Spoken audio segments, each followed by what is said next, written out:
Bom dia, meninos e meninas.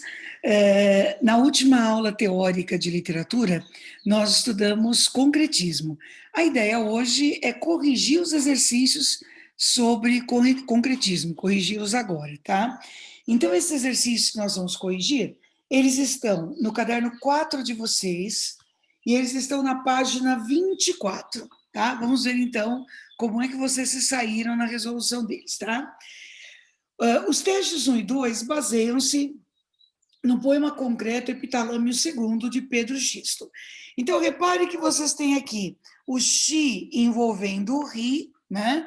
Lembra que a poesia concreta ela é muito visual, e nós temos esse desenho aqui. E aí vocês têm como se fosse um glossário, né, formando o poema.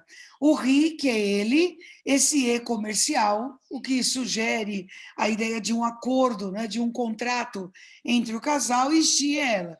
Depois, ao lado, vocês têm a desmontagem da palavra xi, né?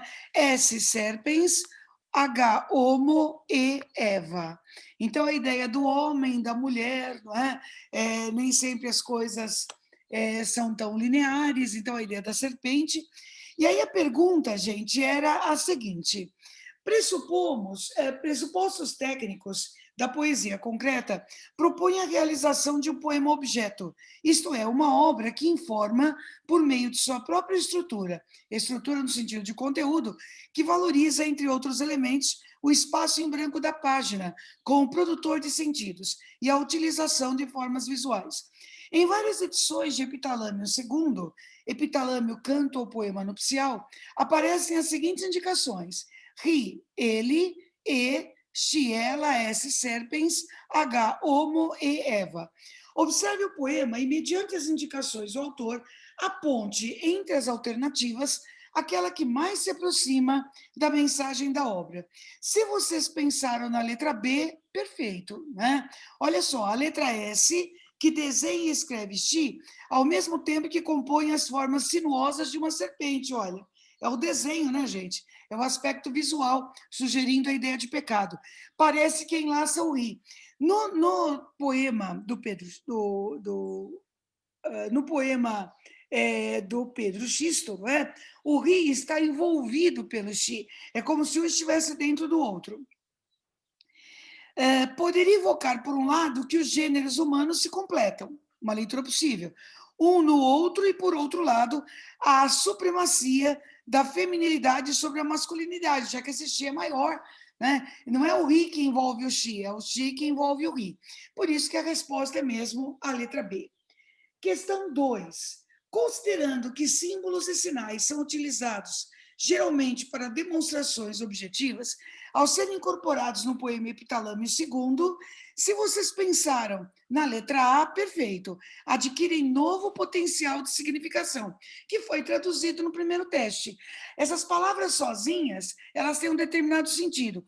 À medida que elas aparecem combinadas dessa maneira no poema, né, então o significado passa a ser outro, tá? Então, por isso, a resposta à letra A. A número 3, poema de Augusto de Campos, integrante do movimento concretista. Repare que vocês têm a palavra acaso escrita ao contrário, né? E aí o poema, feitos nesses pequenos retângulos, né, vai trazendo várias combinações da palavra acaso. E a pergunta que a Unicamp fez foi a seguinte: nesse poema, nota-se uma técnica de composição, que consiste em fazer o quê? A resposta, gente, é a letra D. Repare que o erro da C é dizer que é arbitrário. Não é arbitrário, né? O poeta segue uma linha na hora de fazer essas composições. Então, é uma disposição exaustiva de anagramas.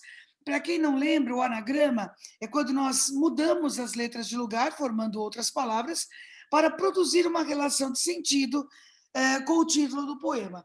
Então, o acaso que pode acontecer de diversas maneiras, em diversas ordens, exatamente como a imprevisibilidade dos anagramas. Então, resposta, letra D. Questão 4, um dos textos mais legais na poesia concreta. Repare que quando nós batemos o olho nessa imagem, né, nós lemos sem nem prestar muita atenção, né, chicletes, né, porque afinal o formato, as cores, o desenho, lembra essa caixinha de chiclete mesmo. Mas veja que se você prestar atenção direitinho, você vai ver que não é isso que está escrito, né? No lugar de chicletes está escrito clichetes e depois está goma de mascarar, sabor mental. Então veja que o título, não é? É muito sugestivo, não é? E o poema é muito sugestivo por natureza. A gente percebe os clichês aí sendo utilizados para manipulação. Aí a pergunta é correto dizer que o texto... Então, se vocês pensaram na letra A, certinho, ao associar o uso de clichês, frases feitas, né, que se esvaziaram em seu sentido, tá? Ao ato de mascar chicletes, denuncia as atitudes automáticas, aquilo que se faz sem pensar, né, desprovidas de senso crítico. Daí, né, ser uma goma de mascarar, ter um sabor mental, quer dizer, esses clichês acabam cumprindo o seu objetivo de manipular. As pessoas sequer questionam o que está escrito lá, tá? E aí a última questão. A composição do texto apoia-se no expediente estético difundido por dadaístas no início do século XX, devido ao fato de, se vocês pensaram na letra D, certinho, incorporar a manifestação artística um objeto do cotidiano, técnica conhecida como ready-made. Ou seja, pega-se um objeto já conhecido e, a partir disso, se faz uma ressignificação, que no caso aqui é essa crítica ao uso pouco criativo, não é? E ao uso de clichês para mascarar ideias, tá bom? Então, meninas e meninas, é isso, não é? Até a próxima aula, um beijo aí para todos vocês. Caso vocês tenham dúvida, basta que vocês escrevam, tá bom? Beijo para todos.